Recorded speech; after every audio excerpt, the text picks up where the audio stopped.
Hey guys, you're listening to Wingin' It with Holly. In this podcast series, I'll be sharing the fun and interesting things I've learned about birds since I started really noticing them 5 years ago. I'm no expert though, so along the way I'll be picking the brains of my knowledgeable birdie friends, the human ones that is, so we can learn and wing it together. You can see birds anywhere, in a city or the countryside, watching from a balcony or your local park. And I'm hoping these short episodes will help you notice and learn more about our feathered friends, especially if you have never taken the time to get to know them before. How can you identify a bird of prey species when it is so high up in the sky it simply looks like a moving blob? Well, there are clues to look out for, which my Aunt Karen, a lifelong birder who certainly knows her stuff, teaches me in this episode.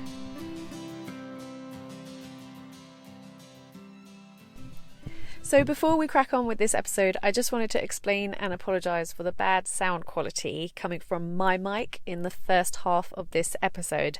Basically, I tried out a new microphone which I didn't realise had run out of battery. So when I finally clocked that there was an issue with the recording, I then switched back to my normal mic. But that means this episode has varying sound quality and levels, and I just really hope that doesn't affect your enjoyment of the content. So yeah, sorry about that, and hope you still enjoy.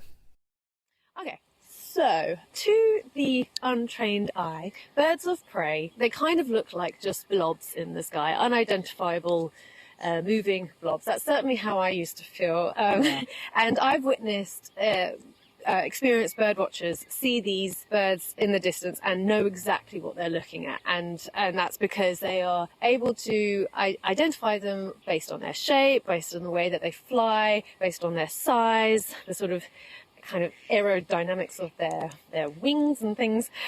So I've brought my Auntie Karen along with me. We're at RSPB Pulborough Brooks Nature Reserve, and I'd love to chat to you about birds of prey, and if you have any tips at all about sort of how to identify these flying blobs. But to start off, I just wanted to ask how long you're a keen bird watcher. I think you've been doing it for years. So how long have you been bird watching, and do you remember the moment that it kind of really, something really switched for you? Something, I don't know, you saw or heard something and you were like, oh my God, this is amazing, and because it's something you've been doing all your life. It is something I've been doing all my life, and I mean, when I was very young, early teens, had this enormous interest in wildlife, and just all wildlife. And birds were just part of what I was interested in. And I suppose at the time I wasn't very mobile. We didn't have bus service very good in our town. And I didn't have a car. But as soon as I got a car and I started travelling to places, that's when you suddenly find that, you know, the type of birds, the numbers of birds that you're seeing is just opened up to you. Mm-hmm. And that's, I suppose, prior to that time, I would say I was a keen bird watcher in the garden, but after then, it was going to places where there were birds and seeing things for the very first time. Yeah, same thing. Like the colours and the extraordinary kind of look of some birds and sizes of birds, and when you explore other places and you sort of see the variety that is out there, in the variety of birds we share this planet with, and how long? I mean, roughly, how long have you been bird watching for? Do you know? Well, I suppose for 50 years. 50 years. Gosh. I know. Once you're in your 60s, you realise when you started doing things when you were 12, 13. It was sort of over 50 years. But I think what's also so amazing about that is that you've you're still not bored of it, because every time, because it's still something you do, you still go out and purely just a bird watch, and that's, I assume, because you get something out of it every time. You might be seeing birds that you've seen hundreds of times before, hearing birds you've heard hundreds of times before, but it's still such a wonderful experience. That, like, I think there was one thing that people learnt from the last 2 years of lockdown is that connection with nature is so very, very special.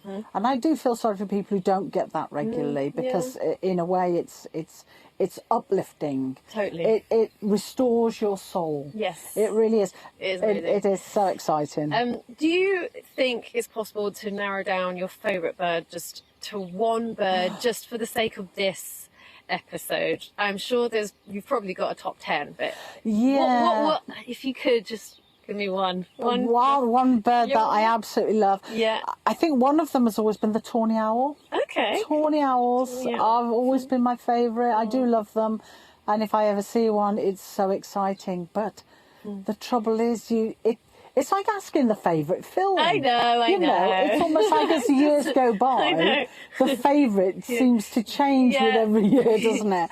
So I love long-tailed tits. Okay, they're my favourite. I love little tiny cute birds, Yes, and I'm not afraid to say it. No. But I also like big, chunky, sort of sexy birds, like birds of prey and things like that. So it is a hard one, but I think tawny owls, little owls, things like that. Nice. I still find them absolutely fascinating, and I get so excited just to see them. Right, so speaking of birds of prey, also known as raptors, to my understanding, correct me if I'm wrong, bird of prey is a carnivore that kills and eats mammals, reptiles, amphibians, insects, rodents, as well as other birds. Not necessarily all of those.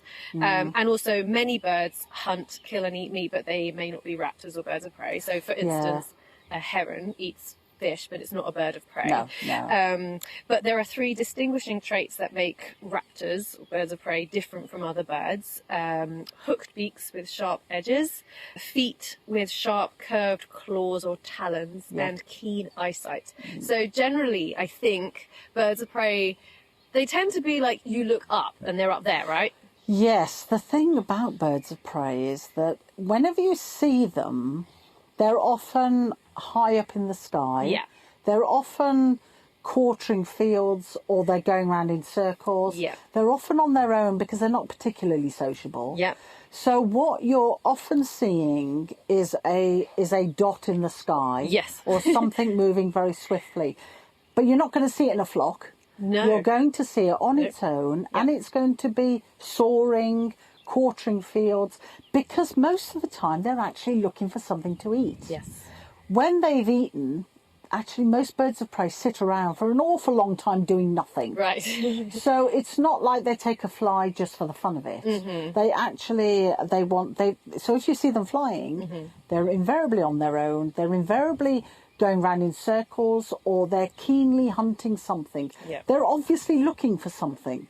I will talk about the exception being sometimes with sparrowhawks. So you've got sort of, if you're going to talk about identifying birds of prey, there are an awful lot of birds of prey in the world, but there aren't that many that you're likely to see. Yeah, I mean, let's focus on ones certainly in the UK, and also ones that are just that little bit more common than any rarities. Yes, yeah. Absolutely. We definitely don't have time to focus on individual birds of prey. No, we can't make it a workshop on bird of prey identification. No. Because there's an enormous book written on bird of prey identification. It took the man a lifetime to write. Yeah. So, if we concentrate on the most common things that we're likely to see, ignoring owls, but if we're talking about falcons and buzzards. Falcons and buzzards. Okay, yep. So the thing about falcons and hawks is they have 2 basic shapes. If you understand how these birds hunt, you'll understand why they are the shape they are. Right. So if I deal with hawks, now hawks, and in our country, obviously the common one is the common buzzard. Yeah. But there are other birds that look like buzzards. Yes. And a lot of people, I think, confuse birds of prey for being buzzards, or the other way around. They think buzzards are other things like golden eagles and things. That's right, yes. I mean, golden eagles only occur in Scotland. Right, so if you're in Bristol, it's probably not a golden eagle that you're looking at. But some buzzards can look very, very big. Yes. And we're talking about birds that when they hunt, they are going to be soaring. Yes. Now, the important thing about soaring is staying up on those thermals. Yeah. To do that, you need a large expanse of wing, Yeah. which means your wings are going to be long and they're going to be fairly broad. And there's often the ends of the wings have got fingertips. They look like fingertips. They've got these single feathers. The primary feathers stick out. Yes. And they look like fingertips. So you often see that. So if you're looking at a bird and it's flying around in circles, in the same place or over the same place, like over a field or over some woodland, and it's going round and round in circles, and it's broadly a broad-winged bird with these fingertips. Yeah. And it has a sort of a wedge-shaped tail, a sort of a long tail that's fanned out. Yes, fanned tail. A fanned tail. Yeah. Then what you're probably looking at is a buzzard. Is a buzzard. Now these are incredibly, they're very well adapted to life. They do occasionally catch their own prey, things like small rabbits and rats and things like that. But they also spend an awful long time actually on fields eating worms. Oh. People don't realise that buzzards spend a lot of their time actually picking up things like worms and large beetles and frogs, and because in fact they eat a lot of carrion, which is dead things. Yeah. But they also do hunt an awful lot of insects. So sometimes you can go past an area and actually see a buzzard, and it's actually in a field, a wet, muddy field. Yes. And you think, oh my goodness, it's walking, that can't be a bird of prey because it's walking around a field. Yeah. But actually, yes, it could well be. They also eat a lot of things, roadkill. If they can see a dead rabbit on the road, they'll swoop down and they'll pick it up and take it off and eat it. So they're very opportunistic. Yep. If they can find food anywhere, be it alive or dead, or if they can catch their own food, then, you know, that's really very good. So they do predate a lot of live rabbits, keep the numbers down. Okay. But they'll also hunt other things. You often see them, if they're not soaring around in the sky, you can often see them perched. And one of the best places is things like telegraph poles, trees on the edge of like the road. Fences and stuff. Yeah, fence posts. And they sit on the top, and what they tend to be doing is just looking at the ground underneath them.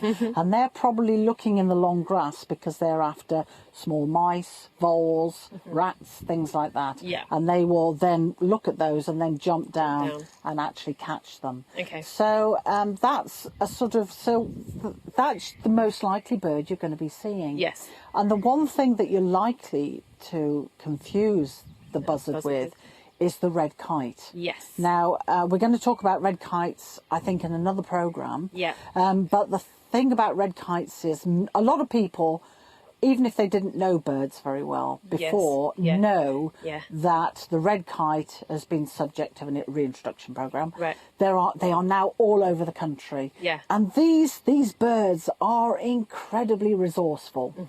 They behave an awful lot like buzzards in that they will also walk around fields and grass, pastures, looking for worms, insects. Yeah. They also feed a lot on carrion, but they're incredibly agile, and they will swoop down, grab something off the road and take off again straight away. Now, when you see these flying, you might think, oh, it's a buzzard, but there is a difference. They have a very distinct shape, don't they? They have a very distinct shape. I would say, in fact, they're probably one of the easiest birds of prey to identify. I find them I do find them the easiest. Well, that's good. Yes. That's good, because you wouldn't like to sort of mistake it for a buzzard. Right, exactly. So if they behave the same as a buzzard, but they look, their shape, the shape of their wings and the shape of their tail was key, isn't it? Yes, absolutely. The buzzard's going to be brownish, but there's a lot of variation in the buzzards. Sometimes they can be really pale. Yeah. Sometimes they can be really dark. So that can throw people a little bit when they're identifying. The red kite is actually this russet brown colour, almost red sometimes, in a good light, almost like red, brick red. Yeah. And when they fly, their wings are a little bit longer, so it's like stretched out buzzard. Yeah. The head has got grey feathers on the back of the head. So sometimes the head can look really pale, but the one distinct feature is the tail. Because it has this, in effect, this forked tail. Yeah. A great big V shape in the end of the tail. It's not like this wedge that you. It's not the fanned out not the fanned thing. wedged tail. No. This is actually a great big V with this shallow fork in it. Yeah. And it's much longer than the tail of the buzzard. Mm-hmm. So this is trailing behind this what looks like a very big bird. Yes. And should make it easier to spot. And are there in the UK any birds of prey that have a forked tail aside from the red kite? Only very rare visiting ones. Right. So that means it's very likely, if you can see the forked tail, it's very likely to be the red kite. So I think that's probably the easiest way to identify it, isn't it? Yeah. So you mentioned earlier that there are different types, different families of birds of prey, and we were going to focus on hawks and falcons. Are kites part of either of those two families, or are they separate? You could say that they're closely related to the hawks. Family. Okay, so they're not a family of their own. Yes, I mean, ornithologically speaking, they are a separate group. Right. Okay. But they're more closely related to the buzzards and the hawks than they are to falcons. The falcons are very different. Okay. Great. So falcons. Yeah, falcons. I really ought to talk about the other hawk. Okay, yeah. Which, of course, is the sparrowhawk. Yes, sparrowhawk. Now, the sparrowhawk is also it's a common bird of prey. Yeah. And the female is bigger than the male, which is a little bit odd in normal animal. Yeah. Normally, it's the male that's bigger. Yeah. The female is bigger because the sparrowhawk is a bird designed to catch other birds. Yes. And because it catches other birds and those birds are actually flying, it's a chaser. This is a bird. It doesn't sit around on a post waiting to catch something in the grass. This is a bird that actively hunts other birds. Yeah. So what it tends to do, it doesn't fly around so much. Sometimes they soar to get a general idea of where the birds are, but then they will launch an attack. Yes. And what they then do, they fly really, really fast. What they sometimes do is they'll fly along a hedgerow or through a back garden. The idea being that they want to startle small birds that are there. The small birds will fly up. The sparrowhawk will hone in on one of them. They have incredibly long legs. And what they'll do is try and catch that bird in midair. Yeah. And then that will be the bird they catch. So the male and female are really quite distinctive. Yeah. Shape-wise, similar to the buzzard, they have these broad wings. Yes. But they have a very long tail. Yes, they do. So what I do know about sparrowhawks in terms of the way that they fly, this is how I was taught to identify them, was that they flap, flap, glide, flap, flap, glide. So I presume that means there are most other birds of prey either do mostly gliding or mostly flapping. But if you see a small bird of prey compared to other birds of prey, which is going between flapping and then just a little bit of gliding, and then flapping again and gliding. That's a sparrowhawk.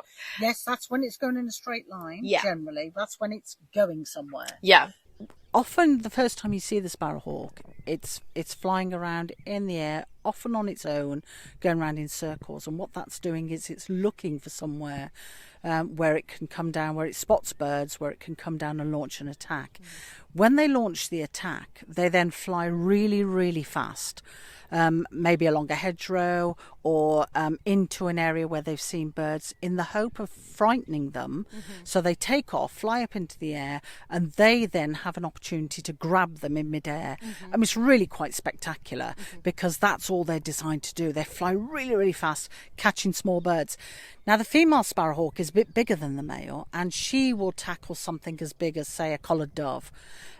Whereas the male is really tiny. He has these incredibly long, skinny legs, but he can grab a sparrow or a blue tit or something like that with real precision. And then he can grab that, and then they will either take them back to the chicks or feed on them themselves. So you've got these two birds, exactly the same species, but almost feeding on different things. But so the time when you see them, sometimes they're flying around looking for a place to hunt. Sometimes you might see them going along really fast along a hedgerow. Sometimes they just whiz across the car in front of you on a road chasing a sparrow. So you don't often get a really good chance to see them. But occasionally they might even grab something in your garden, land in the garden and start to eat it. And a lot of people find, they don't like Slightly traumatised by it. Slightly traumatised, yeah, because it's not a pleasant thing to watch. No, I guess especially if you enjoy your garden birds, and then things like blue tits and great tits, which are just so delightful, and then that's kind of what they feed on. But again, it's interesting about the size that a male sparrowhawk is about the size of a blackbird. Yes, longer and thinner with these incredibly long legs, but actually in the hand, they're actually not much bigger than a blackbird, which is why he can't really hunt blackbirds, because it would be like trying to take down something the same size as you. Exactly. Which, again, considering it's a bird of prey, is just quite unique, isn't it? So that's another type of hawk. Yeah. What about falcons? The falcons. Now, I bet everyone has seen a kestrel. And one of the things that many people know about kestrels, even if they don't know much about birds of prey, is that kestrels hover. And it is really quite, within the bird world, hovering is quite a unique method of flying. There's not many birds that can actually do it properly. There are some birds that are able to hang on the air, like a buzzard can sometimes just hang on a really good updraft. And they just seem to they don't flap their wings, but they stay in the same place. Not strictly speaking hovering. Kestrels have it off to a fine art. They really do. It's like they are still in the sky, isn't it? Yeah. And usually I think that happens because they've spotted something on the ground and they are about to go in. Absolutely. These little birds feed predominantly on voles, and voles, they will take mice as well, but generally voles are what you find in the long grass on field margins. That's their habitat, and what these birds are looking for are the tracks and signs of these voles moving through the grass. If you were to see a film of a kestrel hovering, its head is actually totally still. Its body is hovering away and its wings are flapping really fast, but the head is not moving, and that's because it's looking really intently in the grass to try and find the voles. And then what they'll do is drop down, feet first, and grab the vole from above, and that's practically all they eat. I mean, that's again another very easy way, I think, to identify that type of bird of prey is the hovering. If you see the hovering, a kestrel. What else? What other falcons? Well, the other falcon that people have probably heard of, but they're never quite sure whether they've seen it or not, is the peregrine falcon. Once extremely rare. Now it's come into our cities. It's nesting on big buildings. I think every cathedral in the country has got a peregrines nesting on it. Are they religious birds, do you think? I think they're just like high places. And these birds, a bit like the sparrowhawks, these birds are designed to hunt other birds. These birds are spectacular, aren't they? Because aren't they the fastest bird in the world? Apparently, I mean, people keep claiming this. Every time I read an encyclopedia, it tells me it's a different bird. Okay. But I think if you actually work on the fact these birds hunt by stooping from a great height. Yeah. So what they do, they've got, like the kestrel, they've slightly different shape. They've got these pointed wings, and the peregrines are much bulkier. So when you see the falcon in the sky, you can see that his wings are tapered to a point. They're not big and broad like the hawks are. They're tapered to a point. And the peregrine is the same sort of design. These wings that are tapered to a point and quite a long tail out the back. So when they're flying, you can see them flying around. They get to a really, really great height. Mm-hmm. And what they're looking for is a potential bird to strike. But they always strike from above. And what they do is they go into a stoop, which, and during that stoop, they can reach 100 miles an hour. Mm-hmm. They're coming down really, really fast. And what they want to do is they want to strike the bird on its back behind its head. And in many cases, those birds that they strike are killed instantly. Right, because of the impact of the bird getting to it. Absolutely. These birds don't see these peregrines coming. And they're usually pigeons, am I right? They like pigeons. Yeah, they do like pigeons, but actually... So they're not fussy. They're not fussy.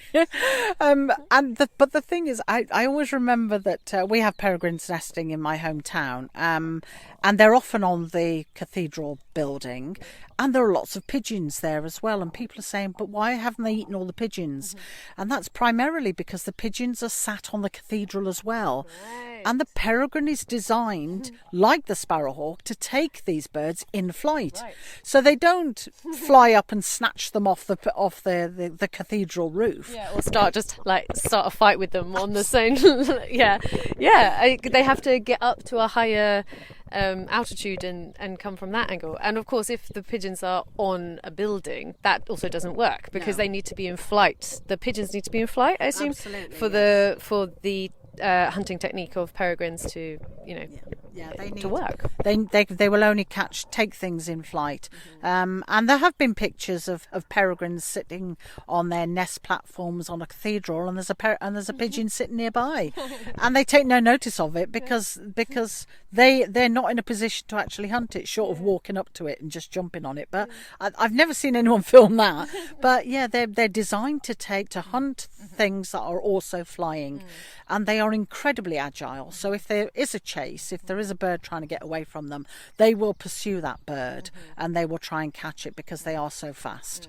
But the design of the falcons, are these wings that taper to a point, usually a long tail, and that is how you can identify them differently to the hawks. Which means so they don't have the finger splayed feathers at the end of their wings, and they don't have sort of not thick. I'm trying to say like the shape of the wing is like you say, more pointed, more angular. That's right. More streamlined. Absolutely, and that's for speed. Yeah. So I think that's so what we've gone through the red kite, the sparrowhawk, the buzzard, kestrel, and peregrine. So everything you've said today has been definitely that's the kind of stuff that has really helped me identify these birds, like just sort of looking at the way that they fly, the shape of their wings. And so even though they might be you might just think, what on earth is that in the sky? These those things will help. Of course, there are so many other birds of prey that we even have in the UK, which maybe we'll have to have part 2 of this episode another time, and we can conquer those another time. But thank you so much, Karen, for chatting to me today about how to identify our birds of prey.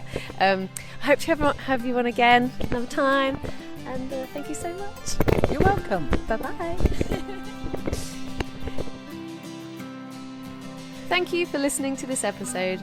Don't forget to subscribe if you haven't already, and if you have any birdie questions you'd like me to explore in this podcast, you can get in touch via my Instagram @WingingItWithHolly.